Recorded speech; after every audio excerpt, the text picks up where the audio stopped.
Stalker here. So I thought I'd give you another story from the Victoria Day Sprints when I was racing a motorcycle at Mosport with a bunch of other different race series. And one of the series we had racing was called the Player GM Challenge. I'll put the actual name for it up here. And now you're trying to figure out who Players is. That means you're pretty young. Players is a brand of cigarettes, and back in those days, you know, you actually got sponsored. You could get sponsored by tobacco companies. And from I'm going to say from like mid 1980s to like 1992, I think there was a series sponsored by the tobacco company. I think in '93 it was actually cigarette smoking advertising was banned. But these guys are racing GM cars. So you raced either a Chevrolet Camaro or a Pontiac Trans Am. Basically the same car. The Trans Am, if you remember the movie The Smokey and the Bandits, that's what a Trans Am was. Just slightly sort of different body style. Now the Camaro / Trans Am guys, you know, it's like the Hatfield and McCoys about which car is better. So, but what you had to do was you had to buy the car from a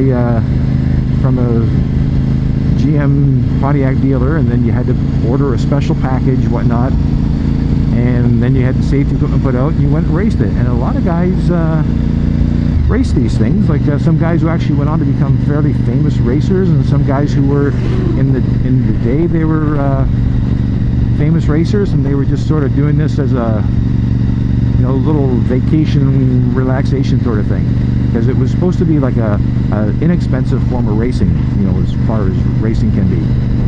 Now these cars, they sound like race cars, you know, they sound like NASCARs. Tons of noise, squealing tires. Lap times were horrible. Like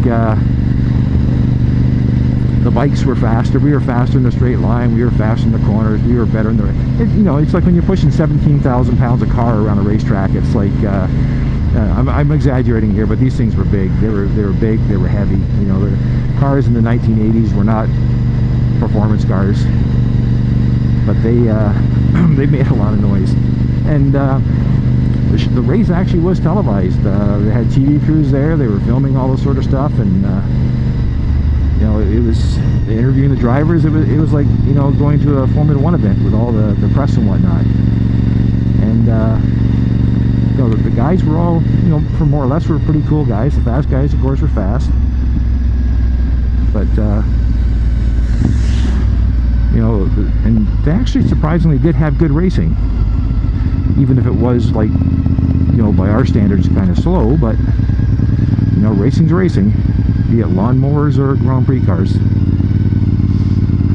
So the only thing I had to say when these guys were done was that, you know, when they were finished, you smelled lots of burnt rubber all over the place, and a lot of burnt brakes, because, you know, these big heavy cars were hard on the rubber, and they were really hard on the brakes, and also kind of hard in the ears, because we were lucky they were sort of on the far side of the paddock area, so we didn't have to hear them, because it was basically open exhaust. But it's just one of the little things that was going on at the Victoria Day Sprints in Mosport, Ontario, or nowadays it's called Canadian Tire Motorsport Complex, whatever. It's anybody's race there, it's Mosport. Anyways, a little bit of the story there from not my part of the racing, but something I got to watch. DeathsStalker,